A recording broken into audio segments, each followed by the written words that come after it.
Hello friends, welcome to my YouTube channel. तो कैसे हैं आप सब? मैं आशा करती हूँ कि आप बहुत अच्छे होंगे और आपकी तैयारी फर्स्ट क्लास चल रही होगी। तो फ्रेंड्स, आज की मेरी वीडियो का टॉपिक है वेद। ठीक है, मतलब वेदों से रिलेटेड जितने भी इंपॉर्टेंट क्वेश्चन बन सकते हैं तो मैंने इस वीडियो में लिया है। फ्रेंड्स, वीडियो में लास्ट तक जरूर बनी रहिए, इससे आपका वेद वाला टॉपिक कंप्लीट हो जाएगा। और सेकंड कि अगर आप चैनल पे न्यू हैं तो जरूर चैनल को सब्सक्राइब करिएगा और अपने फ्रेंड्स में शेयर करना बिल्कुल भी नहीं भूलिएगा। न्यू चैनल है दोस्तों, सपोर्ट कीजिएगा। इस चैनल को आपके सपोर्ट की बहुत ज़रूरत है। तो चलिए आगे बढ़ते हैं और मैं पहला क्वेश्चन लेके आती हूँ। पहला क्वेश्चन है, सबसे प्राचीन वेद कौन सा है? तो दोस्तों, जो सबसे प्राचीन वेद होता है वह होता है ऋग्वेद, यानी कि ए नंबर का ऑप्शन इसका राइट होगा। ऋग्वेद जो कि सबसे प्राचीन वेद है।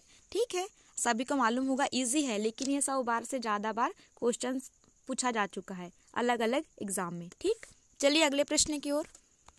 क्वेश्चन है कि सबसे नवीनतम वेद कौन सा है? तो फ्रेंड्स, पीछे हमने देखा था कि जो सबसे प्राचीनतम था वो ऋग्वेद था, और जो सबसे नवीनतम है मतलब सबसे नया वाला तो वह है अथर्ववेद। ओके, मतलब डी नंबर का ऑप्शन इसका राइट होगा। ठीक है, इसे भी याद रखना है आपको। चलते हैं अगले प्रश्न की ओर। क्वेश्चन है, वेद व्यास द्वारा रचित चारों वेदों को क्या कहते हैं? तो फ्रेंड्स, यह भी जो क्वेश्चन है बहुत ही ज्यादा इंपॉर्टेंट है, बहुत बार एग्जाम्स में पूछा जा चुका है। तो फ्रेंड्स, जो 4 वेद हैं उन्हें कहा जाता है साथ में संहिता, है ना। तो बी नंबर का ऑप्शन इसका राइट होगा कि चारों वेदों का जो ग्रुप होता है उसे कहा जाता है संहिता। याद रख लीजिए, बहुत महत्वपूर्ण है। अगला क्वेश्चन है, तंत्र मंत्र टोने टोटके से संबंधित जानकारी किस वेद से मिलती है या किस वेद में मिलती है? तो फ्रेंड्स, हमने देखा था कि जो सबसे नवीनतम वेद होता है अथर्ववेद, उसी में तंत्र मंत्र टोने टोटके से रिलेटेड जानकारी मिलती है। तो डी नंबर का ऑप्शन राइट होगा, अथर्ववेद। आपको याद रख लेना है ना, सारे के सारे क्वेश्चन वेरी इंपॉर्टेंट है फ्रेंड्स। ठीक है, रट लेना है आपको। अगला प्रश्न है, भारत का सर्व प्राचीन धर्म ग्रंथ कौन सा है? तो फ्रेंड्स, हमने बताया कि जो सबसे पुराना होता है वेद ऋग्वेद होता है। तो जो भारत का सर्व प्राचीन धर्म ग्रंथ होता है उपनिषद, ब्राह्मण, वेद और अरण्यक में से तो वह होता है वेद, है ना। तो जो सी नंबर का ऑप्शन है वो राइट होगा। तो आप इसे याद रख लीजिए, है ना, सी नंबर का ऑप्शन एक्यूरेट होगा। अगला प्रश्न देखते हैं, वेदों के रचयिता कौन है? तो फ्रेंड्स, जो वेदों के रचयिता है, पीछे हमने देखा था कि जो वेदव्यास जी हैं वे हैं वेदों के रचयिता, मतलब इन्होंने वेदों को लिखा है ना, उसका संकलन किया है। तो बी नंबर का ऑप्शन राइट होगा। ठीक, अगला प्रश्न देखते हैं, वेदों की संख्या कितनी है? तो पीछे हमने देखा था कि जो वेद हैं वो 4 होते हैं, 4 संख्या, ऋग्वेद, यजुर्वेद, सामवेद और अथर्ववेद, यानी कि डी नंबर का ऑप्शन राइट होगा। ठीक है, अगला प्रश्न देखते हैं, ऋग्वेद के बारे में सही कथन कौन सा है? तो इसमें 4 ऑप्शन दिए गए हैं। इसमें 10 मंडल है तो ए भी सही है, 10,462 ऋचाएं हैं तो ये भी राइट है, 1028 सूक्त हैं। तो जो तीनों ऑप्शन है वो राइट है, और जो डी वाला ऑप्शन है सभी, ये हमारा सही कथन होगा। ठीक है, तो डी नंबर का ऑप्शन राइट है। टिक कर लीजिए, इन तीनों को याद कर लेना है क्योंकि इन तीनों में से कोई भी क्वेश्चन में दे सकता है ऑप्शन के रूप में। ठीक है, अगला प्रश्न देखते हैं, कौन सा वेद कन्याओं के जन्म की निंदा करता है?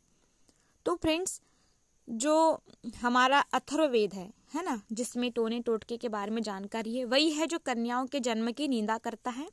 तो अथर्ववेद, है ना। तो डी नंबर का ऑप्शन इसका राइट होगा, अथर्ववेद। याद रख लेना है फ्रेंड्स, जितने भी क्वेश्चन है बहुत ज्यादा इंपॉर्टेंट है, इसलिए आप वीडियो को स्किप नहीं करिए। हो सकता है क्वेश्चन बहुत ईजी हो, लेकिन बहुत बार पूछे जा चुके हैं। ठीक, अगला प्रश्न देखते हैं, सामवेद की ऋचाओं को पढ़ने वाले व्यक्ति को क्या कहते हैं? तो फ्रेंड्स, जो सामवेद है उनकी ऋचाओं को पढ़ने वाले जो व्यक्ति होते हैं उन्हें कहा जाता है उद्रात, है ना, यानी कि सी नंबर का ऑप्शन राइट होगा, उद्रात। सामवेद की ऋचाओं को पढ़ने वाले व्यक्ति को उद्रात कहते हैं। अगला प्रश्न है, ऋग्वेद में क्वेश्चन है, ऋग्वेद में सबसे पवित्र नदी किसे माना गया है? तो जो सरस्वती नदी है उसे ऋग्वेद में सबसे पवित्र नदी माना गया है। तो जो डी नंबर का ऑप्शन है वो राइट होगा, सरस्वती। ठीक है, याद रखिए। अगला प्रश्न है, कौन सा वेद गद्य और पद्य दोनों में है? तो फ्रेंड्स जो यजुर्वेद है वह गद्य तथा पद्य दोनों में है, तो याद रखना है बी नंबर का ऑप्शन राइट होगा, यजुर्वेद है ना, जो कि गद्य और पद्य दोनों पोजीशन में है, ठीक है, यजुर्वेद। अगला प्रश्न है, ऋग्वेद में हस्तलिखित ऋचाएं को क्या कहते हैं? तो फ्रेंड्स जो ऋग्वेद है उसमें हस्तलिखित ऋचाएं होती है, उन्हें कहा जाता है होत्र, है ना, तो बी नंबर का ऑप्शन राइट है, होत्र याद रख लेना है, बहुत ज्यादा इंपॉर्टेंट है। अगला प्रश्न देखते हैं, गायत्री मंत्र के रचयिता कौन है? तो फ्रेंड्स जो गायत्री मंत्र है उनके रचयिता हैं विश्वामित्र, है ना, गायत्री मंत्र के जो रचयिता हैं वह होते हैं विश्वामित्र, तो सी नंबर का ऑप्शन राइट है। फ्रेंड्स पीछे वाला जो क्वेश्चन है उसका आंसर थोड़ा मिस्टेक है ना, कि जो ऋग्वेद में हस्तलिखित ऋचाएं होती है उन्हें कहा जाता है खील, है ना, ये होत्र नहीं कहा जाता, तो आप याद रख लीजिए सी नंबर का जो ऑप्शन है वो राइट होगा। हस्तलिखित ऋचाओं को क्या कहा जाता है? तो खील कहा जाता है। कौन से वेद में? तो ऋग्वेद में, ठीक है। इससे पहले इसके बाद का क्वेश्चन हमने कर लिया था कि गायत्री मंत्र के जो रचयिता है वह कौन है, तो वे है विश्वामित्र जी, ठीक, सी नंबर का ऑप्शन राइट है। अगला प्रश्न है, ऋग्वेद की ऋचाओं को पढ़ने वाले ऋषि को क्या कहते हैं? तो जो ऋग्वेद की ऋचाएं हैं उनको पढ़ने वाले जो व्यक्ति हैं या ऋषि हैं उन्हें कहा जाता है होत्र, है ना, तो ए नंबर का ऑप्शन राइट है। और जो हस्तलिखित ऋचाएं हैं उनको पढ़ने वाले को कहा जाता है खील, तो ये कंफ्यूजन वाला है, आप इसे देख लीजिए एक बार, ठीक है, इसलिए थोड़ा मिस हो गया उसमें कि जो ऋग्वेद की ऋचाएं हैं उनको पढ़ने वाले ऋषि को होत्र कहा जाता है और जो हस्तलिखित ऋचाएं होती उन्हें पढ़ने वाले को खील कहा जाता है। ओके, अगला प्रश्न देखते हैं, अथर्ववेद के रचयिता कौन है? तो फ्रेंड्स जो अथर्ववेद है उनके रचयिता हैं अथर्वा ऋषि, है ना, सी नंबर का ऑप्शन राइट होगा, अथर्व नहीं अथर्वा है ना, अथर्वा ऋषि अथर्ववेद के रचयिता हैं, तो सी नंबर का ऑप्शन राइट होगा। अगला प्रश्न देखते हैं, सामवेद में कुल कितने श्लोक हैं? तो दोस्तों जो सामवेद है उसमें कुल हैं 1810, है ना, ये 8110 1810 है ना, ये गलत है, ये सही होगा, सी नंबर का ऑप्शन राइट होगा। 1810 श्लोक है कौन से वेद में? सामवेद में, ठीक है। अब सामवेद ऐसा वेद है जिसमें संगीत का वर्णन मिलता है, तो आपको याद रख लीजिए। अगला प्रश्न देखते हैं, ऋग्वेद में अग्नि देवता के लिए कितनी ऋचाओं की रचना की गई है?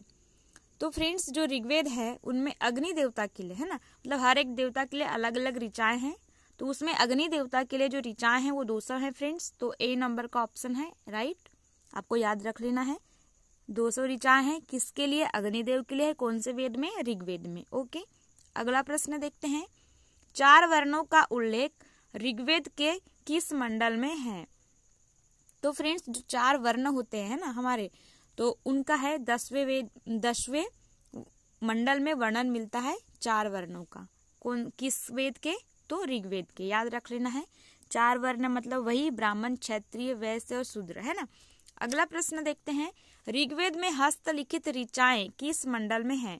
वही हस्तलिखित ऋचाएं हैं जिन्हें खील लोग पढ़ते हैं, है ना, तो जो ऋग्वेद के 8वें मंडल में है हस्तलिखित ऋचाओं का वर्णन मिलता है, तो सी नंबर का ऑप्शन राइट होगा, 8वां मंडल, ठीक है। अगला प्रश्न देखते हैं, गायत्री मंत्र किस देवता को समर्पित है? तो फ्रेंड्स जो गायत्री देवता है वह गायत्री मंत्र है वह सूर्य देवता को समर्पित है, जिन्हें सावित्री कहा जाता है, ठीक है, सी नंबर का ऑप्शन राइट होगा। अगर से इस सूर्य देवता के जगह में क्या आ जाए, यहाँ पे आ जाए सावित्री, तो जो यहाँ का राइट ऑप्शन होगा सावित्री, ठीक है, या तो सावित्री दे सकता है या तो सूर्य देवता। अगला प्रश्न देखते हैं, ऋग्वेद के रचयिता कौन है? तो फ्रेंड्स जो ऋग्वेद है उनके रचयिता है विश्वामित्र, जिन्होंने गायत्री मंत्र की भी रचना की थी, तो सी नंबर का ऑप्शन राइट होगा, ऋग्वेद के रचयिता है विश्वामित्र। ओके, अगला प्रश्न देखते हैं, गायत्री मंत्र ऋग्वेद के किस मंडल में है? तो दोस्तों जो गायत्री मंत्र है वह ऋग्वेद के 3रे मंडल में है, तो याद रख लेना है, सी नंबर का ऑप्शन राइट होगा। गायत्री मंत्र की रचना विश्वामित्र ने। गायत्री मंत्र कौन से वेद में है? ऋग्वेद में है। ऋग्वेद के कौन से मंडल में है? तो 3रे मंडल में। सारे ही इंपॉर्टेंट बनते हैं, ठीक। अगला प्रश्न देखते हैं, ऋग्वेद के 9वें मंडल में किस देवता का उल्लेख है? तो फ्रेंड्स जो ऋग्वेद का 9वां मंडल है ना, 9वें मंडल में सोम देवता का उल्लेख है। तो ए नंबर का ऑप्शन राइट होगा, याद रख लेना है कि ऋग्वेद के 9वें मंडल में सोम देवता। ओके, अगला प्रश्न देखते हैं। ऋग्वेद में प्रयुक्त अधन्य शब्द, एक शब्द है अधन्य है ना, का संबंध किससे है? तो दोस्तों इसका संबंध है गाय से, है ना। तो ए नंबर का ऑप्शन राइट होगा कि ऋग्वेद में जो एक शब्द प्रयुक्त हुआ है अधन्य, है ना, तो इस शब्द का संबंध है गाय से। याद रख लेना, ए नंबर का ऑप्शन एक्यूरेट होगा। नेक्स्ट क्वेश्चन है, ऋग्वेद में इंद्र के लिए कितनी ऋचाओं की रचना की गई है? तो फ्रेंड्स ऋग्वेद में अग्नि देवता के लिए 200 ऋचाओं की रचना की गई है। ठीक उसी प्रकार जो इंद्रदेव हैं उनके लिए की गई है 250, मतलब 250 ऋचाओं की रचना। तो याद रख लेना है, बी नंबर का ऑप्शन राइट होगा। ठीक है, कंफ्यूजन है इंद्रदेव में और अग्निदेव में, लेकिन आपको याद रख लेना है। अगला प्रश्न देखते हैं, किस वेद को भारतीय संगीत का जनक कहा जाता है?